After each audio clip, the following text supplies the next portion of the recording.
It's Thursday, the 27th of October, 2016. Apparently, we're set for quite a nice day today. They are talking 64 degrees Fahrenheit. Yes, indeed, 64. What? Well, we're not doing it in centigrade, dear. That's foreign. We don't do... It's English. We're talking English, dear. 64 degrees Fahrenheit. That's what it's going to be today, which will be very warm. You won't need a coat, dear. No, just walk around naked if you want to in your little gardens, but beware of those strange people peering through their binoculars over your fences. Awful, awful. So that's that. Now, I'm driving home last night... And I was listening to a podcast of LBC's Clive Bull. We quite like Clive Bull on LBC. And 9 o'clock every night, he does like a different specialist type thing. And on Monday night, I was listening to Monday night's podcast. He does the consumer questions. Okay? So if you've had a problem in a shop or with a business or something like that, you can ring in and get your advice. And honestly, this bloke rang in and he said he had an infestation of, what do you think, wasps, mice, cockroaches? No, false black widow spiders. And I'm sitting here listening to him in the car on the way back. And he was saying he'd been bitten twice and his wife once. And the bites are really painful and nasty. Oh, my back was... All the hairs were coming up on the back of my neck. Anyway, he'd called the company in, whoever it was. I think it was a local... wasn't the big one, the big one, Rent-A-Kill. It wasn't that one.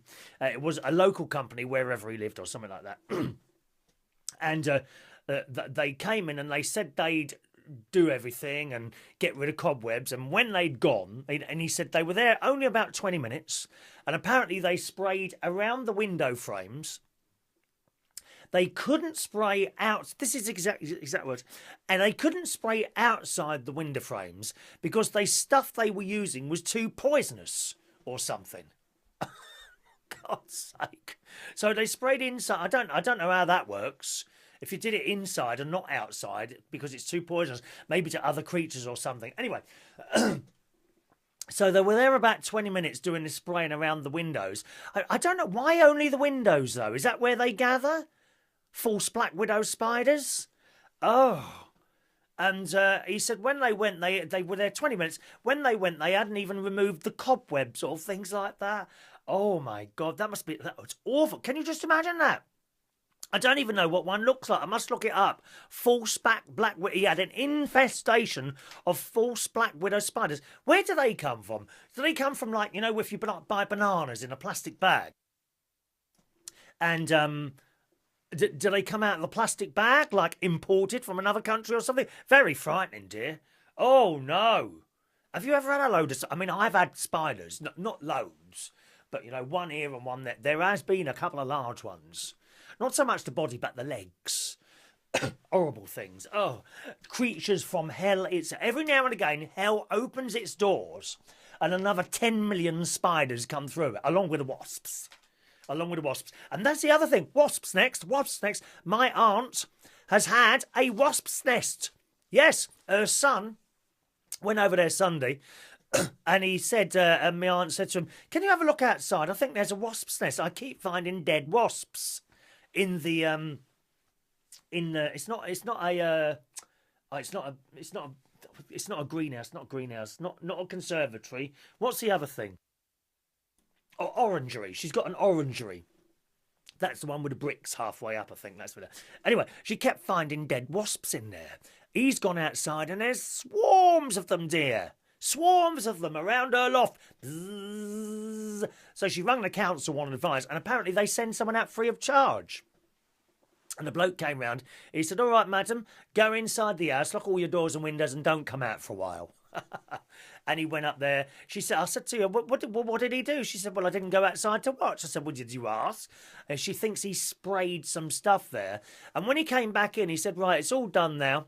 You won't have any more trouble." He said, "In fact, if you'd left it for a couple of weeks, they would have all have died anyway." So I don't know how that works. When it gets too cold for wasps and they all die and their nest is left wherever it's left, Does one stay in there, you know, to make the new wasps for next year? How does that work?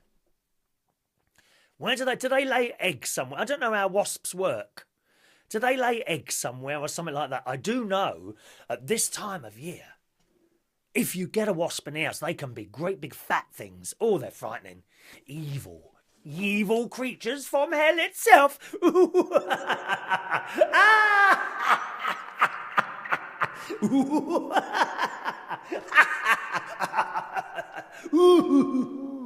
Yes, Halloween soon, boys and girls. Halloween is on its way, you know that. Do you like Alexander O'Neill? Because he is coming in concert here to the United Kingdom of the world.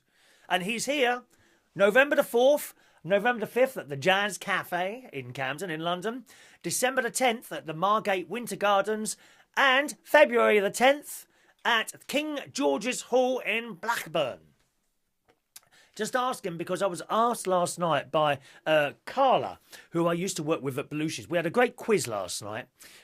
Slightly shortened teams. I think there were 7 teams instead of 10 last night.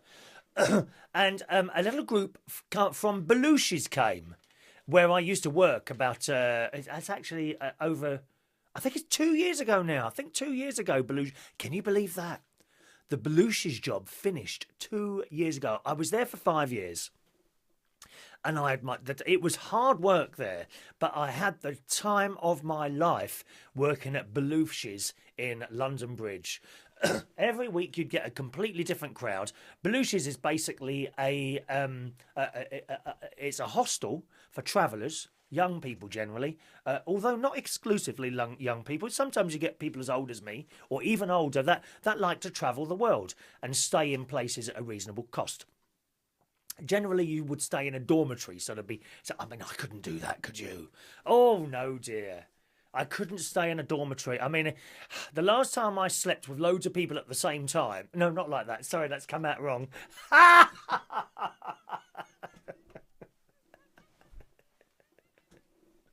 Oh, it was a very long time ago. No, but listen. The last time I slept with lots of people in one... No, that still sounds wrong, doesn't it? Last time I shared a large area for lots of people sleeping was when I was... oh, my God, I was a teenager at the time. I couldn't do that. I couldn't do that, sharing large rooms with lots of people anymore. All in the same room, smelling and passing wind and snoring and burping during the night. Oh, no. But anyway, that's what they do. So they stay cheaply and things like that. And downstairs is a bar, and I worked in the bar and I did the karaoke. And it was wonderful to have so many people speaking so many different languages from all over the world. A real mix of people, and it was fantastically... The atmosphere in there was fantastic. It really was. And I had such a wonderful 5 years there. Anyway, a group of them who I'd worked with, all of them, all turned up at the quiz last night, completely unannounced. Now, people keep doing this, don't they? Wendy and Adam and the team as well, turning up at Camden Town 2 years in a row for the United Kingdom Talk birthday celebrations, and the Belushi's people last night as well. It's wonderful, and it was so nice to see them all. Anyway, Carla, who has been to Australia for a while. She's English, but she wants to move to Australia now. I can understand that. She asked me if I liked Alexander O'Neill. I said, yes, I do. I love anything soul-y like that. She can't find anyone to go with. So I may well go with her to the Margate Winter Gardens one. Because I've looked at my all-important diary here, yes, and the 10th of December is at this moment free, so I've got to get in contact with her. So Alexander O'Neill, there you go, coming to the UK. Why don't you go and see him as well if you like him? Have a look, just type in Alexander O'Neill and the information will come up there, all right, my darlings? Also got to say hello today to Paul and Dave, who were at the quiz. Now, Paul watches these shows all the time, don't you, Paul? You must have some sort of life outside of me. You really must, darling. But Paul watches these shows all the time and he wanted a little bit of a mention. So, hello, Paul. Hope you do better than last time next time. Hope you do better than last night next time, master friend. They came fourth last night. It's not too bad. Well, they weren't last. always the person who comes last always gets a bag of crisps. Always been the same one 3 weeks running. But he doesn't mind. He was with a nice lady last night. Oh, yes. And I noticed her hand was on his knee. I know, in full public of everyone in a pub. God's sake, man. Messages from yesterday's show that I've got to answer. Hello to Vectis. Vectis from Vectis Radio on the Isle of Wight. He has a radio station named after him, boys and girls. He says, must not watch Chris Reardon sat on the toilet at 4:50. I fell asleep. How can you fall asleep on the toilet? Do you have to, is that what it is, Vectis? Do you have to wait a long time for something to happen? That's the problem I've got. Well, I haven't got it anymore. I haven't got that problem anymore. Not that problem.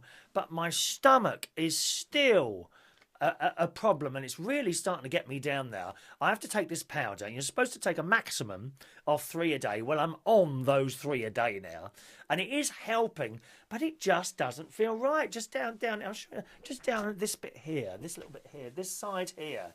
Okay, this side here is always off, or there often seems to be a bit of a discomfort there, or noises in my stomach all the time. Loud noises, they never used to be like that. And this all started last November. Are you having trouble as well, Vectis? You didn't say. Maybe there's something going around. Everything's catching these things. Everyone's catching everything. That's what they're doing. They're catching everything. Have you ever seen a cat trying to catch flies? There was a old lady who swallowed a fly. I don't know why she swallowed a fly. Perhaps she'll die. I wonder if that's on my karaoke. Swallowed a fly. I'll have to look at that. I might do that at karaoke. Monday night I did a windmill in Old Amsterdam. You know that one? Therefore's a mouse, where? There on the stair. Where on the stair? Right there. I did that at the karaoke Monday. Yes. Hello to Paul Gallagher, who says, we were talking about people going down caves and things like that, and Paul says, potholing through caves can be pretty scary. I did that in the Scouts. Cubs, do your best. We will do our best. Yes, I promise to keep my promise to the... I can't remember it now. I did that in the Scouts. I'm too fat, and until now, I'd get... And until now... And, I'm too fat and unfit now. I'd get stuck or drown. Oh, Paul, no, I couldn't be doing... That potholing, I've seen that on the telly. And there are some potholes where you've got a time limit, okay? The time limit is because they're near a source of water, usually the sea, and at a given time, the sea will come in and start filling those potholes with water. Why would anyone in their right mind want to go down a pothole with the possibility that while you're down there, the sea's going to come in and drown everyone? I've got to tell you, when we were at Thornwick Haven Holidays, Thornwick Bay, which is a bay, we went round these rocks. We stayed there 10 minutes, and then when we tried to get back, a lot of the water would come in and we had to use stepping stones. It's frightening how quickly that tide comes in. Oh, no. No potholing for me, thank you very much. Oh, can you just imagine it? Madness doing that. Hello to Dawn. I've got this cough now. It's one thing after another, isn't it? Dawn says, you were on proper form on yesterday's show. Have you had too many coffees? No, I don't do coffee, Dawn. I'm just like this, dear. I'm just like this. I do like a cup of tea, Dawn. Do like a cup of tea. Hello to John Child. Hello, John. Another one of our karaoke singing sensations. He does Kingston Town, John. Who says, loving the new closing credits. Do you like those? Have you seen those yet? Right at the end of the show. It lasts about a minute. You'll like that. Go and have a look at that. There's all sort of people connected to my life and shows on that, all right? And John says, should there not be something similar at the start? Well, I thought about it, but I think people will get fed up with seeing it at the start. At least if it's at the end, you know, you don't have to really watch it. You know, when you get to that point, you know the show's finished. I thought about doing it at the beginning as well, and I thought, no, in this particular instance, no. I think if it was a live show, yes, but not for the recording. So that's why we just had the short one there, John. That's the reason for that. I thought people would get bored of seeing that thing at the beginning there, all right? Hello to Simon, who says, I'm listening, Chris, and always you are more entertaining than some things I watch on the telly, Mr. Chop Chop. Chop Chop. Chop Chop. Well, yeah, it's not hard, is it, to watch rubbish on the telly? Although there is some good stuff. Poldark, for example. Well, we're very much into Poldark at the moment, yes. Here's something interesting from Peter Brian Joseph Nitti, who's friends with Tom Harris. I believe you're in the USA. Hello, sir. And he was interested in the comments I made about us calling television things series and not seasons. Now, Peter says, Chris, shows with seasons have consecutive production and regular airing. A lot of British series shows are fairly standalone in storytelling and have separate production and are sometimes years in between. Absolutely Fabulous and Red Dwarf, for example. Series would be Doctor Who. Seasons. Absolutely Fabulous and Red Dwarf are series, whereas Doctor Who is a season. Thank you very much, Peter. No, we have never called anything seasons in this country, never, until about 2 years ago. We're also aware, I don't ever remember seeing like an American thing advertised as new series. It's always new season, never ever new series. So I think I would say to that we have never ever called stuff series. As I say, until 2 years ago. I don't remember it as a child. It was always series. So that's the difference there. Thank you very much for writing in, Peter. I do appreciate that, okay? Good. That's that there. Now, Wendy has sent something in.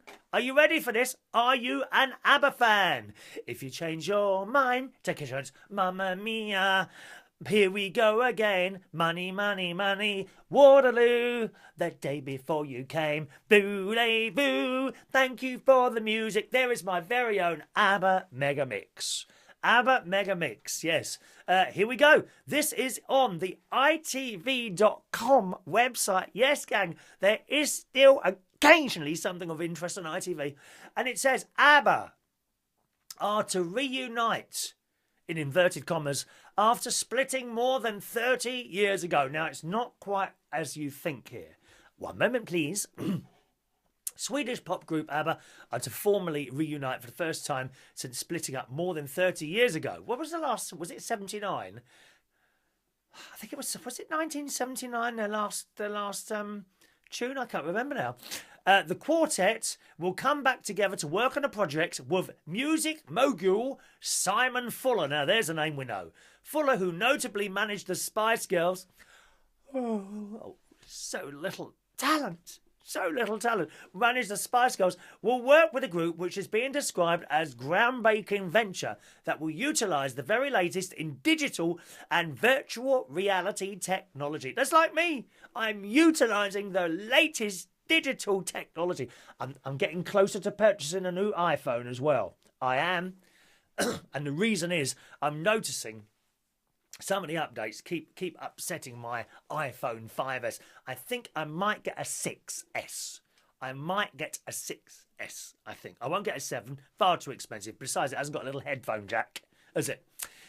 Full details of the project have not yet been announced, but an official release says the group will seek to maintain the authenticity and integrity of the band's original vision.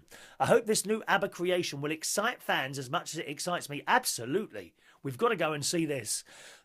Anderson says, who's a member of ABBA, we're inspired by the limitless possibilities of what the future holds and loving being a part of creating something new and dramatic. I like that word, dramatic. We need to be dramatic. That's what we need. Dramatisation.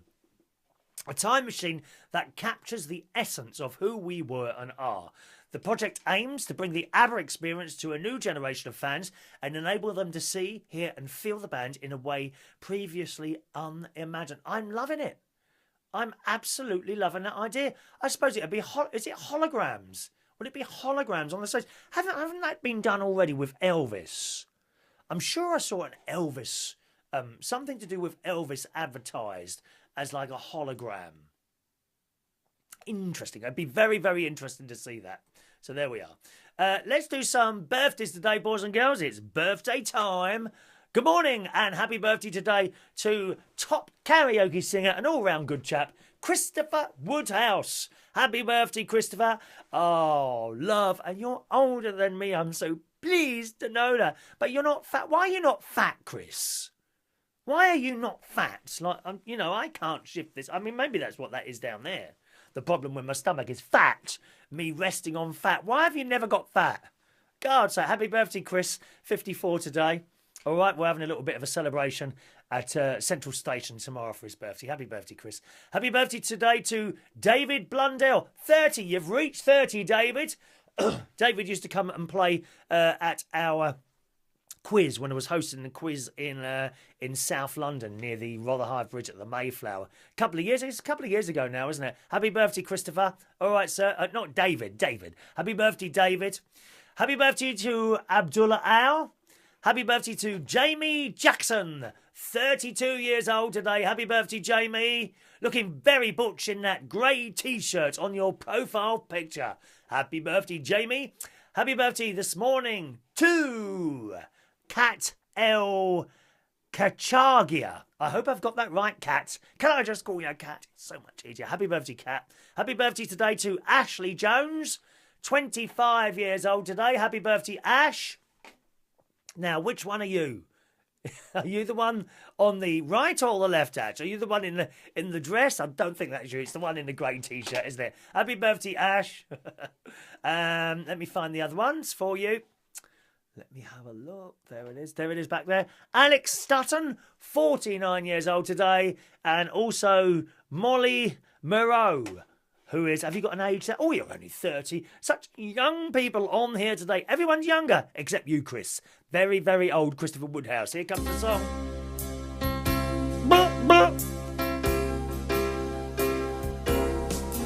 Happy birthday to you. Happy birthday to you. Happy birthday. Happy birthday. Happy birthday to you. All right, gang. Have a wonderful day, boys and girls. And look at that. We've almost managed to stick to the correct 20 minutes time limit today. It's very hard for me to fit everything I've got to say into 20 minutes. You have a lovely Thursday, and thanks for watching and listening. See you soon. Bye-bye.